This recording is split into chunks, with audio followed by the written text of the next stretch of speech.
যখন কোনো মানুষ নিজেকে ভক্ত হওয়ার অভিনয় করে তখন সাক্ষাৎ মহাদেব সেই ভণ্ডের মুখোশ খুলে দেয়। বন্ধুরা, এমনই এক ঘটনা ঘটেছে কেদারনাথে।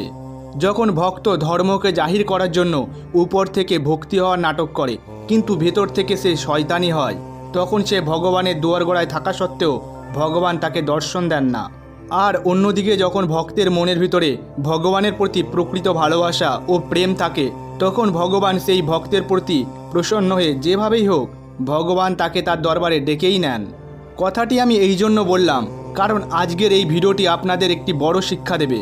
আজকের এই বিশেষ নিবেদনে মহাদেবের সকল ভক্তদের আমি প্রণাম জানাচ্ছি এবং অনুরোধ করছি মহাদেবের সেই অপ্রাকৃত মহিমাকে জানার জন্য ভিডিওটি অবশ্যই শেষ পর্যন্ত দেখুন, কারণ আধা অধুরা জ্ঞান বিনাশের কারণ হয়ে দাঁড়ায়। এমন চমৎকার কয়েক দশকে একবার হয়। আপনাদের কাছে একটি ছোট্ট অনুরোধ করব, ভিডিওটিকে একটি লাইক করে কমেন্টসে একবার লিখুন জয় বাবা কেদারনাথ। বন্ধুরা, এই ঘটনাটি শুরু হয় অর্পিতা নামের এক মধ্যবয়সী মহিলাকে নিয়ে। তার বয়স প্রায় 60 বছর ছিল। তিনি বাড়িতে মহাদেবের নিত্য পূজা অর্চনা করতেন। এক সময় তার ইচ্ছা হলো, আমার জীবনের তো অনেক সময় পার হয়ে গেছে, আমি তো একবারও কেদারনাথে বাবার দর্শনে যেতে পারলাম না, তাই মৃত্যুর আগে অন্তত একবার কেদারনাথে বাবার দর্শনে অবশ্যই যাব আর এর সাথে সাথে চারধামও যাত্রা করব। কিন্তু স্বামীর মৃত্যু হয়ে যাওয়ার কারণে তিনি নিজেই তার সন্তানের দেখাশোনা করতেন। বলা হয়ে থাকে, যদি আপনার মধ্যে কোনো কিছু ইচ্ছা হয় কিন্তু কোনো কারণের জন্য সেটি করতে পারেন না, তখন সেই ইচ্ছাকে স্বয়ং মহাদেব পূর্ণ করেন। কিন্তু হ্যাঁ, সেই ইচ্ছাটিকে অবশ্যই ভালো হতে হবে। অর্পিতা তার জীবন তার সন্তানদের বড় করতে সমর্পিত করে দেন। আর এই জীবন সার্থক হয় যখন তার সন্তান এক বড় আইএএস অফিসার হয়ে যায়। তার সন্তান উপার্জনের টাকায় নিজের মাকে চারধাম যাত্রায় পাঠায়। এই যাত্রায় অর্পিতা একাই করছিলেন। আর তখন চারধাম যাত্রার সিজনও ছিল এবং ভক্তদের মধ্যে প্রচণ্ড ভিড় ছিল। চারিদিকে হর হর মহাদেবের ধ্বনি দিয়ে ভক্তরা এগিয়ে চলেছে কেদারনাথের পাহাড়ের চূড়ায়। আর এই প্রচণ্ড ভিড়ের কারণে পালকি চালক এবং অন্যান্য বিক্রেতাদের ব্যবসা খুব ভালোই চলছিল। এর মধ্যে এক সমস্যা হয়েছে। অর্পিতার বয়সের কারণে কেদারনাথের পাহাড়ে একটু উঠেই তিনি আর উঠতে পারছেন না। আর তিনি এটাও চাইছেন না কোনো পশুকে কষ্ট দিয়ে তার পিঠে করে কেদারনাথে বাবার দর্শনে যাওয়ার। সেই কারণে তিনি পালকির মাধ্যমে কেদারনাথে পৌঁছানোর সিদ্ধান্ত নিলেন। কিন্তু পালকি বেয়ারা তার থেকে অত্যাধিক টাকা পয়সা চাইছিল। এরপর তিনি এক পিট্টুর কাছে যান, যাকে দেখে রাজস্থানী মনে হচ্ছিল, এবং সে নিচ থেকে উপরে এবং উপর থেকে নিচে নিয়ে আসার জন্য 7,000 টাকা চাইল। অর্পিতা কিছুক্ষণ ভাবার পর অন্য আর উপায় না দেখে ওই পিট্টুর সাথেই উপরে যাওয়ার সিদ্ধান্ত নিলেন। বন্ধুরা, কেদারনাথে আপনি দেখবেন যে অনেক মানুষ তাদের পিঠে কোমরে দড়ি বেঁধে একটি আসন তৈরি করে আর সেই আসনেই ভক্তদেরকে বসিয়ে ওঠানামা করে। এই কারণে তাদেরকে পিট্টু বলা হয়। এখন অর্পিতা এমনই এক পিট্টুর সঙ্গে উপরে উঠতে শুরু করলেন। পিট্টু গুটি গুটি পায়ে উপরের দিকে উঠছিলেন। তখন অর্পিতা লক্ষ্য করলেন পাশে থাকা মন্দাকিনী নদীর মনোরম শব্দ এবং কত সুন্দরভাবে মন্দাকিনী নদীর জল প্রবাহিত হচ্ছিল। চারিদিকে প্রকৃতির এমন মধুর পরিবেশ দেখে অর্পিতার মন আনন্দে ভরে গেল। অনেকটা পথ অতিক্রম করার পর পিট্টু ক্লান্ত হয়ে গেলেন। তিনি অর্পিতাকে বললেন, এবার একটু আমি বিশ্রাম করে নিই, তারপরে আবার যাব। তখন তারা সেনাপ্রয়াগে বিশ্রাম নিলেন। অর্পিতা সাথে করে অনেক খাবার ও পানীয় সামগ্রী এনেছিলেন। সেগুলো তিনি পিট্টুর সঙ্গে ভাগ করে নেন। এরই মাঝে পিট্টুর সঙ্গে তার অনেক গল্প হয়। সে অর্পিতা দেবীকে কেদারনাথে ঘটে যাওয়া একাধিক রহস্যের ব্যাপারে বলেন এবং কথাবার্তা চলতে চলতে কখন যে পিট্টু সোনপ্রয়াগ অতিক্রম করে গৌরীকুণ্ডে পৌঁছে গেলেন অর্পিতা বুঝতেই পারলেন না। তিনি পিট্টুর পিঠ থেকে নিচে নামলেন, ফটো তুললেন পিট্টুর সঙ্গে এবং কথা বলতে বলতে তারা একটি ছোট্ট জঙ্গলে প্রবেশ করলেন। সেখানে পিট্টু অর্পিতাকে দেখালেন তার ছোট্ট একটি কুটির। পিট্টু বলল, আমি এই কুটিরেই থাকি। এরপর দেখতে দেখতে কয়েক ঘন্টা পার হয়ে যায়। এখন কেদারনাথ মাত্র 5 কিলোমিটার দূরে ছিল।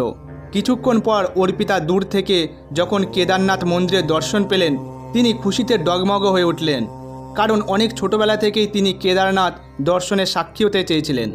অবশেষে সেই সুযোগ তিনি পেলেন।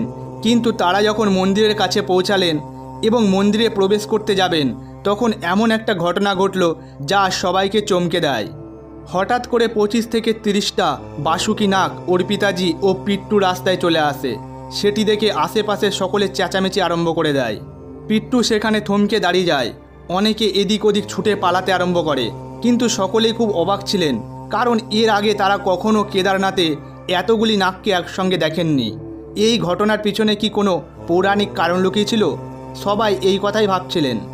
যখন অর্পিতা পিট্টুর পিঠ থেকে নিচে নামলেন, তখন কিছুক্ষণের মধ্যেই নাগেরা সেখান থেকে চলে গেল এবং রাস্তা আবার আগের মতো হয়ে গেল।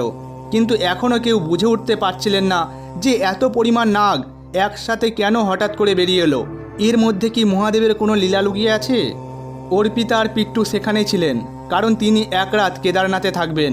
কিন্তু রাত্রির সময় অত্যাধিক ভিড় হওয়ার কারণে তিনি সকালেই বাবার দর্শন করার কথা ভাবলেন। কিন্তু সকালে এরকম ঘটনা ঘটে যাওয়ার জন্য বাবার দর্শন তিনি করতে পারলেন না। তিনি যখন টোকেন নিতে গেলেন, তখন সব টোকেন শেষ হয়ে গিয়েছিল। অর্পিতা খুব অবাক হলেন, মনে মনে দুঃখ পাচ্ছিলেন যে এত দূর পর্যন্ত এসে শেষ পর্যন্ত কি বাবার দর্শন আমি করতে পারবো না। তিনি কোনোভাবেই মহাদেবের দর্শন করতে পারছিলেন না। এদিকে তার ফেরার ট্রেনও ছিল, যার কারণে তিনি বিনা দর্শন করেই ফিরে যাওয়ার সিদ্ধান্ত নেন। কিন্তু তখন হঠাৎই তার হাতে একটি সোনার চেন আসে, যেটি তার ছিল না। তার মনে হলো যে এই সোনার চেনটি হয়তো পিট্টুর, যে তাকে উপরে নিয়ে এসেছিল। যেহেতু তিনি এক রাত সেখানেই ছিলেন, তাই তিনি পিট্টুকে আর খুঁজে পেলেন না। তাই নিচে পৌঁছাতে নতুন একজন পিট্টু করতে হয় অর্পিতা দেবীকে। নিচে নামতে নামতে তারা যখন গৌরীকুণ্ড পর্যন্ত পৌঁছালেন, তখন তারা পিট্টুর ওই কুটির দেখতে পেলেন, যেখানে সে থাকতো। অর্পিতা ভাবলেন যে এই সোনার চেনটা তাকে আমি দিয়েই দিই। তার অনেক কষ্টের জমানো টাকা দিয়ে এই সোনার চেন কেনা। তিনি কুটিরের বাইরে থেকেই পিট্টুকে ডাকতে শুরু করেন, কিন্তু কুটির থেকে কোনো সাড়া শব্দ না পেয়ে অর্পিতাজি ভাবলেন তাহলে কুটিরের ভিতরে ঢুকে সোনার চেনটা রেখে আসি। অর্পিতা দেবী যখন কুটিরের ভিতরে ঢুকলেন, তখন ভিতর থেকে তীব্র দুর্গন্ধ আসছিল। তিনি একটি থলিতে খুলে দেখলেন যে তার ভিতরে মাংস রাখা আছে, আর কুটিরের বাকি জায়গায় যে সমস্ত থলি ছিল তার ভিতরেও মাংস এবং মদ রাখা ছিল। অর্পিতা সেই কুটিরের মধ্যে এই অবস্থা দেখে অবাক হলেন আর নিজেকে প্রচণ্ড শক্ত করলেন, কারণ তিনি এমন একটি জায়গায় ছিলেন যেটি একটি ধার্মিক স্থল আর চার ধামের মধ্যে অন্যতম একটি পবিত্র ধাম।